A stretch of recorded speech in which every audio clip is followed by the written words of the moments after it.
ಅಫ್ಘಾನಿಸ್ತಾನದಲ್ಲಿ ಪ್ರಬಲ ಭೂಕಂಪ, 610 ಜನರು ಸಾವು, 1300ಕ್ಕೂ ಅಧಿಕ ಮಂದಿಗೆ ಗಾಯ.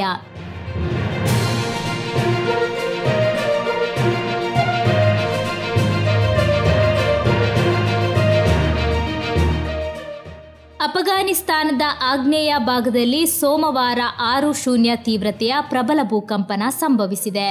ಭೂಕಂಪನದಲ್ಲಿ ಕನಿಷ್ಠ 622ಕ್ಕೂ ಹೆಚ್ಚು ಮಂದಿ ಮೃತಪಟ್ಟಿದ್ದಾರೆ.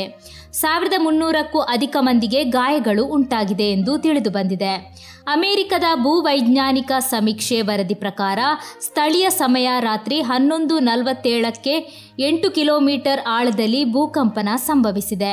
ಭೂಕಂಪನದ ಕೇಂದ್ರಬಿಂದು ನಂಗರ್ಹಾರ್ ಪ್ರಾಂತ್ಯದ ಜಲಾಲ್ಬಾದ್ನಿಂದ ಪೂರ್ವ ಈಶಾನ್ಯಕ್ಕೆ 27 ಕಿಲೋಮೀಟರ್ ದೂರದಲ್ಲಿದೆ ಎಂದು ಗುರುತಿಸಿದೆ.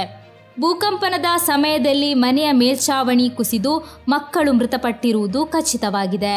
ಲಭ್ಯ ಮಾಹಿತಿಯ ಪ್ರಕಾರ ಹಲವಾರು ಮಕ್ಕಳು ಗಾಯಗೊಂಡಿರುವುದು ಬೆಳಕಿಗೆ ಬಂದಿದೆ. ಪೂರ್ವ ಅಫ್ಘಾನಿಸ್ತಾನದಾದ್ಯಂತ ಕೆಲವು ಸೆಕೆಂಡುಗಳ ಕಾಲ ಕಟ್ಟಡಗಳು ಕಂಪಿಸಿವೆ. ಪಾಕಿಸ್ತಾನದ ರಾಜಧಾನಿ ಇಸ್ಲಾಮಾಬಾದ್ನಲ್ಲಿ ಸುಮಾರು 370 ಕಿಲೋಮೀಟರ್ ದೂರದಲ್ಲಿ ಕಂಪನದ ಅನುಭವ ಉಂಟಾಗಿದೆ ಎಂದು ವರದಿಯಾಗಿದೆ. ದೆಹಲಿ, ಎನ್ಸಿಆರ್ ಸೇರಿದಂತೆ ಪಾಕಿಸ್ತಾನ ಮತ್ತು ಉತ್ತರ ಭಾರತಾದ್ಯಂತ ಭೂಕಂಪನದ ಅನುಭವವಾಗಿದೆ. ಕಟ್ಟಡಗಳು ಕಂಪಿಸಿದ್ದು ಜನರು ಹೊರಗೆ ಓಡಿ ಬಂದಿದ್ದಾರೆ. ಭಾರತದಲ್ಲಿ ಯಾವುದೇ ಹಾನಿಯಾದ ಬಗ್ಗೆ ವರದಿಯಾಗಿಲ್ಲ.